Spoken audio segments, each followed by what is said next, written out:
A new Earth outlines a crazy and destructive place we call home, but not without showing us that we can all save it together, by looking into our minds and detaching ourselves from our ego, so we can practice acceptance and enjoyment. You most likely know Eckhart Tolle from his book The Power of Now, so I bet you'll be surprised to hear that A New Earth sold almost twice as many copies.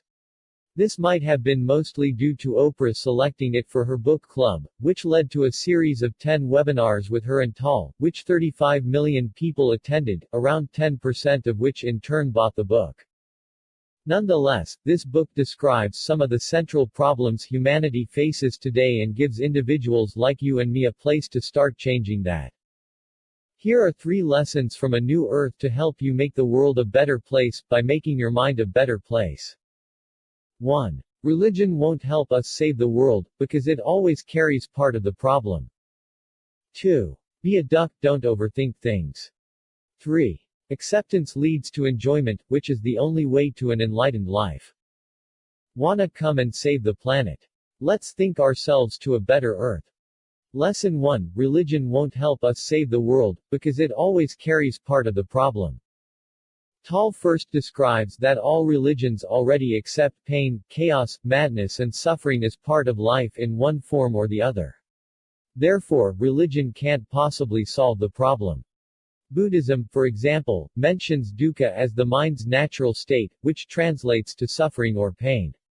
If you translate sin from its original, Greek source, it comes out to missing the mark. Thus, Christianity also has its own bucket for those who are lost causes and just miss the point.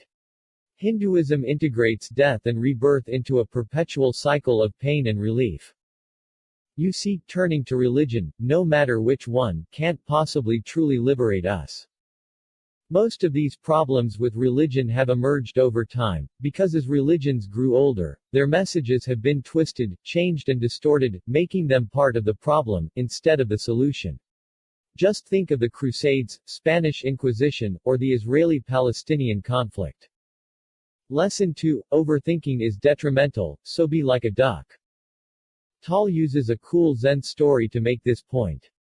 Tanzan and Ekido, 2 Buddhist monks, travel along a muddy road, while heavy rain is falling. They spot a beautiful woman in a kimono, who's unable to cross an intersection, because of the bad weather. Tanzan picks her up and carries her to the other side, setting her down. They travel on for hours, and only when they reach their destination at night does Ekido speak about what's been bothering him the entire time. We monks aren't allowed near females, so why did you do that? Tanzan replies, I left the girl there. Are you still carrying her? So simple, but perfectly makes the point. Tolle compares someone, who doesn't overthink, to a duck. When ducks fight, they quickly swim in opposite directions afterwards, immediately moving on with their lives. Only humans feel compelled to collect bad feelings, resentment, hurt and suffering over time and then unleash it upon the world. Don't be like Ekido. Don't carry things with you longer than you need to. Be like a duck. Lesson 3. You can live an enlightened life only through enjoyment, which you can find by accepting things as they are. So here's the solution Tolle proposes: accept every moment as it is. Do whatever you have to do in any given moment, but do it peacefully, without judgment and keep an open mind. Not all tasks are great, not all days will be wonderful, but once you simply accept what you're doing, you take responsibility for your own state of mind and can find enjoyment in the present. The more you seek to find this enjoyment in your life, the more it'll become your source of motivation for doing things, instead of a desire for some material thing or other people's approval. Always acting out of pure enjoyment is what Tolle describes as enlightenment, and acceptance is the only way to get there. A New Earth Review. I think A New Earth was even more successful than Tolle's first one is that it works with the concepts he previously described, but places them in a much larger context.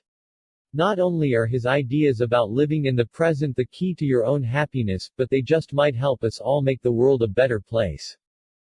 I'd suggest you read the free preview on Amazon and then make up your mind.